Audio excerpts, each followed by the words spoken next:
I've learned some game-changing stuff this year that would have made climbing in League so much easier if I knew it sooner. And no matter what role you play, this might be the most useful video you'll watch all year. And if you're wondering where Ezreal went and why you're stuck listening to some annoying sounding British guy, hi, I'm Zot. I've always been a high-rated WoW player and I've worked for SkillCapped's WoW team, but when it comes to League, I was stuck in Silver cringing at my own gameplay. At the start of the year, SkillCapped challenged me to see if I could hit Diamond in just 90 days on ADC. And truthfully, with mechanics like mine, I was convinced this challenge was going to be a complete failure. Yet, with only a few days left, I somehow made it. But before I could even celebrate, SkillCapped decided to throw me straight into the jungle with one catch. I could only play high skill champions like Lee Sin, which, side note, as a boomer in my 30s now, should honestly be illegal. But even with that handicap, this honestly wasn't much of a challenge at all. And in just 60 days, I got Diamond and a side of trauma to go with it. Now, don't get me wrong, I'm not trying to say jungle is easy. If anything, I'd say it's harder than ADC in some ways and easier in others. But the real reason I climbed so fast was because most of the fundamentals I'd learned from the first challenge could be applied to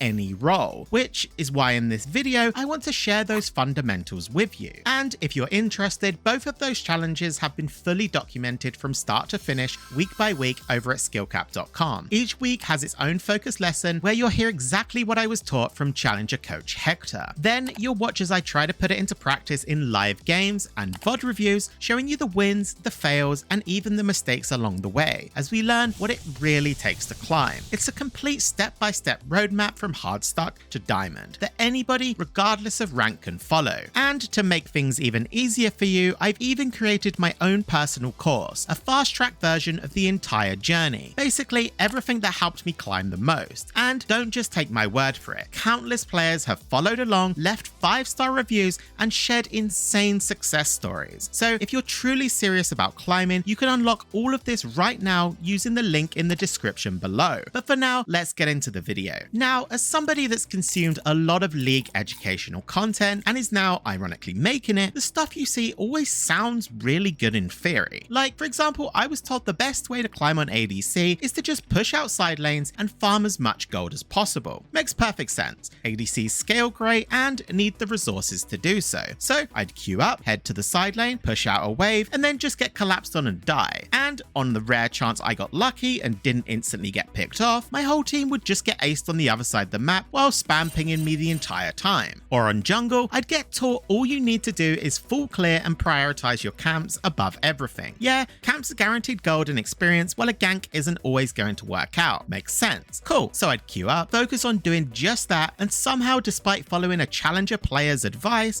I end up truthfully just playing worse. The enemy jungler is just spam ganking, getting every lane ahead while I'm just basically AFK farming. But at least I'm up in CS, right? Or even something like how as a mid laner I need to push the wave, get priority, and use that priority to roam and impact the map. But by the time I leave lane, it feels like I have barely any time until the next wave arrives. So I just end up being behind in both farm and levels if my roams don't work out. So as a newer player, I couldn't help but wonder, are these coaches and content creators out of touch with what it really takes to climb out of low elo if you're not just smurfing? What I learned though is that the advice wasn't the problem. It was that in all of these guides, they fail to include the most important component in order to actually make what they're saying work: speed. And what I discovered is that to really improve at League, more than anything else, is you need to develop a sense of urgency. You should hate wasting time and constantly feel pressured to do everything, and I mean everything, faster. Like, why I wasn't able to make split pushing work on ADC at first was because I do things like spend a few extra seconds shopping, a few extra seconds second guessing myself, deciding if I should group or actually go to a side lane, then some more time clearing the wave suboptimally, another few seconds not moving up and posturing towards the next wave as it came in, which I then clear suboptimally again. And just like that, these essentially invisible and very minor mistakes result in me not being in a position to pressure and my team end up dying, where as a good player in that same situation would have been so much faster at everything. Maybe that teamfight doesn't even break out to begin with, as the enemy team start recalling to defend their tier 2 you're pressuring, or at the very least they're in a position to trade the turret in return before anybody answers them. And one honestly very boring but incredibly eye-opening exercise I remember doing was when we picked a random gold elo jungler and Hector counted every single second they wasted across a 20-minute game.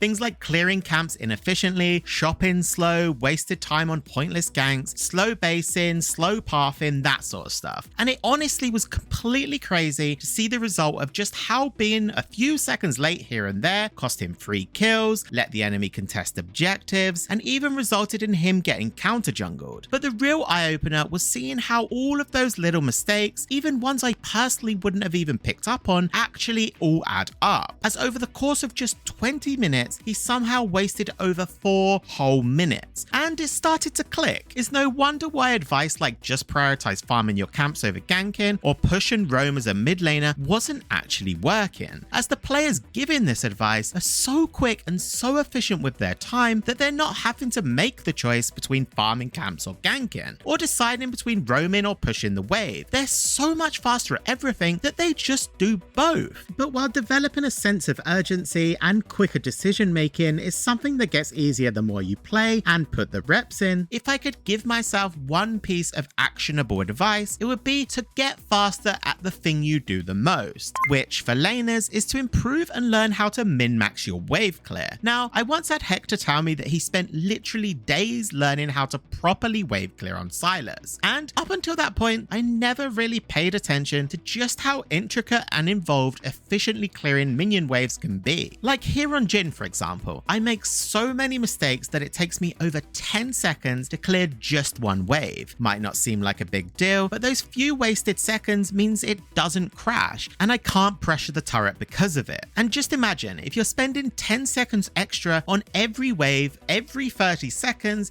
it really adds up. Now, obviously, yeah, some champions completely trivialize this, but when you watch a good player like Viper on Jhin here, as he understands how every second counts, you'll notice how calculated and precise he is when it comes to min-maxing his damage. Whereas for junglers, it should go without saying, when you're full clearing your jungle every couple of minutes, every second you can save on every camp, coupled with how quickly you can traverse the jungle, is going to very quickly begin to add up, which is why you should put a huge emphasis on learning and practicing your champion's first clear, which, shameless plug, is exactly why we make sure to have the fastest possible clear for every meta champion up on our site, as this means not only will you have more free time during the game, saving on average around 20 seconds per clear, but you'll also be able to get to place first while the enemy jungler is still stuck in their jungle clearing. Now, moving on, as a fairly new ranked player, one of the strangest things I've noticed is how overly obsessed everyone, and I mean everyone in low elo, tends to be about objectives. Maybe I just wasn't around for whatever scarred people in previous seasons, but honestly, this obsession is kind of wild to me. I've had games playing jungle where I'm topside, my bot lane is dead, and they're flaming me for not being at the first Drake of the game. Games on ADC where my level 4 jungler is spending 2 minutes trying to solo the first Drake just to die. Games where the enemy jungler is 4 levels down just because all they're doing is trying to get early objectives and are losing all of their camps in return. Or games like this, where me and my mid are topside, my bot lane knows they're on Drake, but instead of just pushing or just,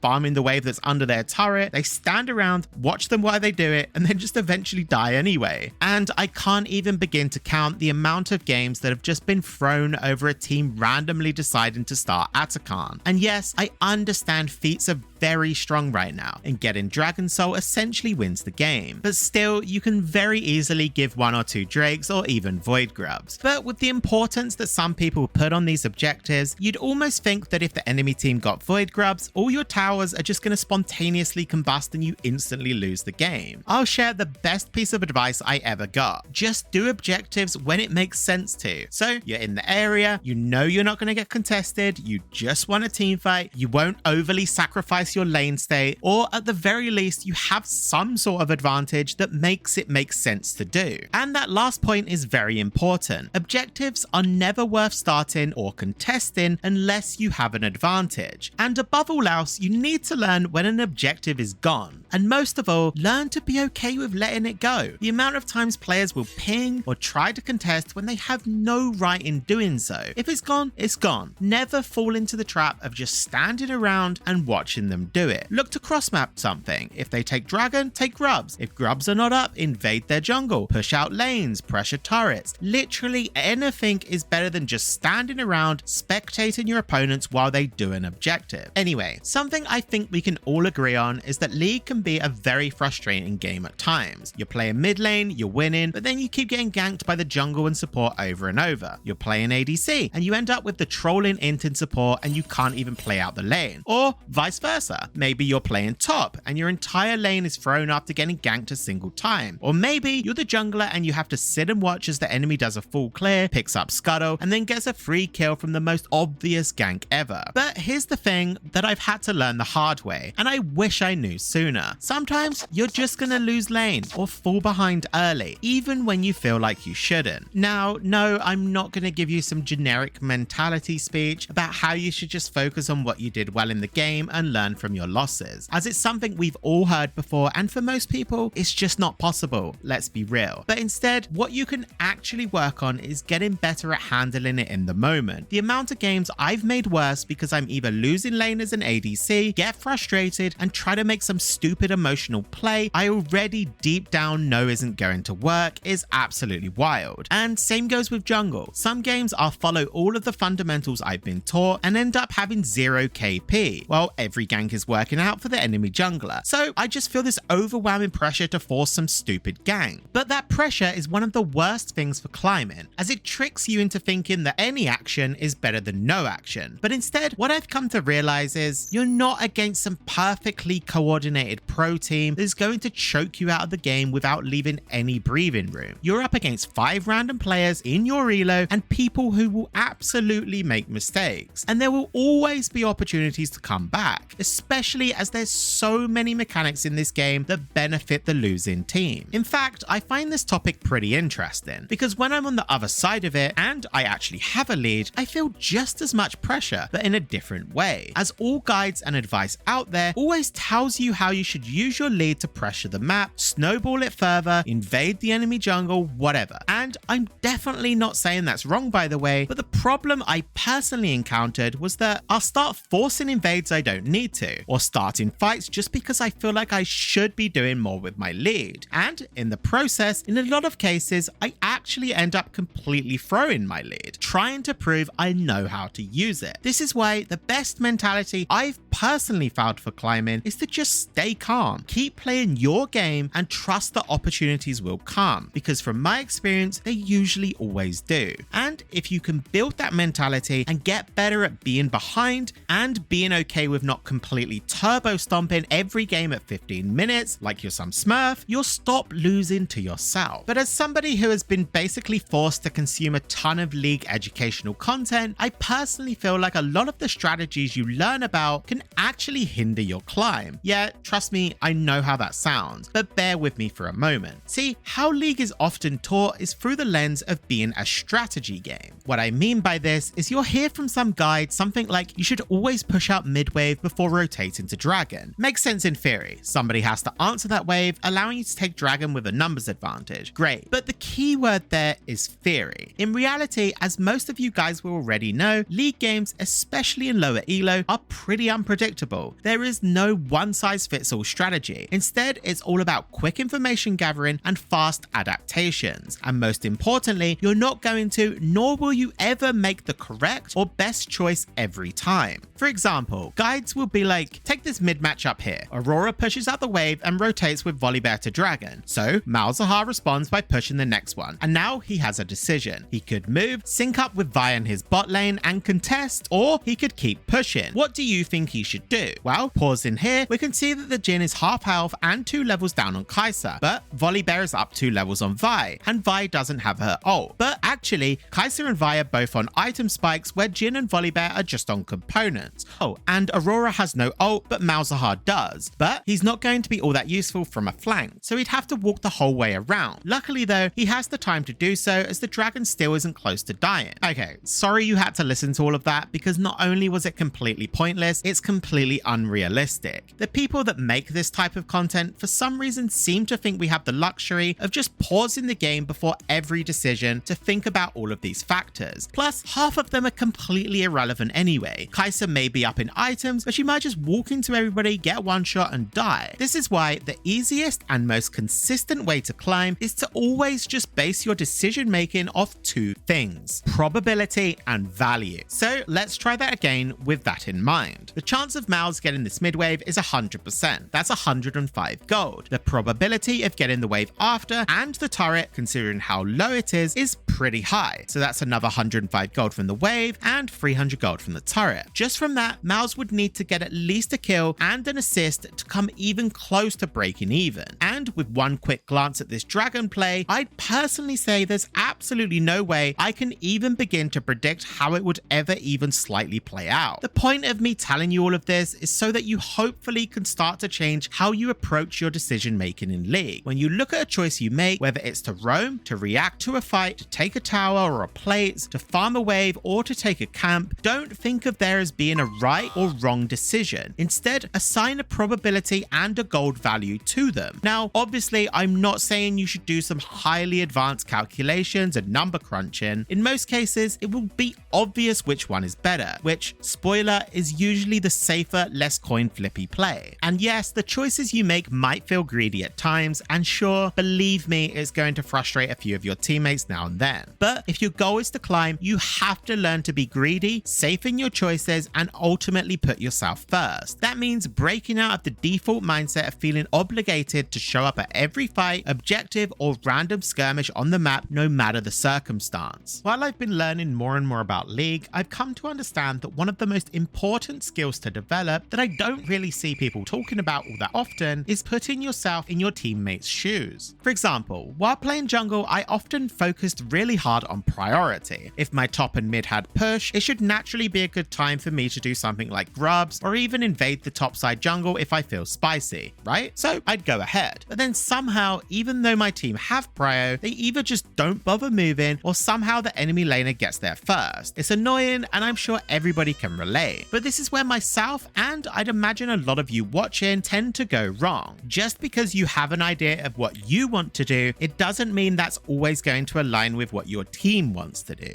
And just because they can move doesn't mean they always want to or even should move. Maybe they're just pushing the wave in order to get a good base and grab an item. Maybe their lane's low and they want to pressure them under turret and look for a kill. And this goes both ways, as I've also had laners basically force me to do objectives at a time where I know it's bad. All my camps are up, the enemy jungler's in the area, and I know we're not going to win that fight, all because they had priority. Ultimately, League is a team game, and you won't nor will you ever have perfect synergy with the other 4 players. But if you can be slightly more coordinated with them than the enemy team, you're going to find you'll win a lot more games, and best of all, League will be a lot less frustrating to play. And lastly, I have something a little easier to apply, as one of the biggest mistakes that I've seen keeping players stuck, without them even knowing, is just mindlessly copying runes and item builds. And I'll be honest, this is something I did for a very long time. In fact, despite playing a ton of Senna, I only recently learned that fleet footwork actually heals more if you hit a champion instead of minions.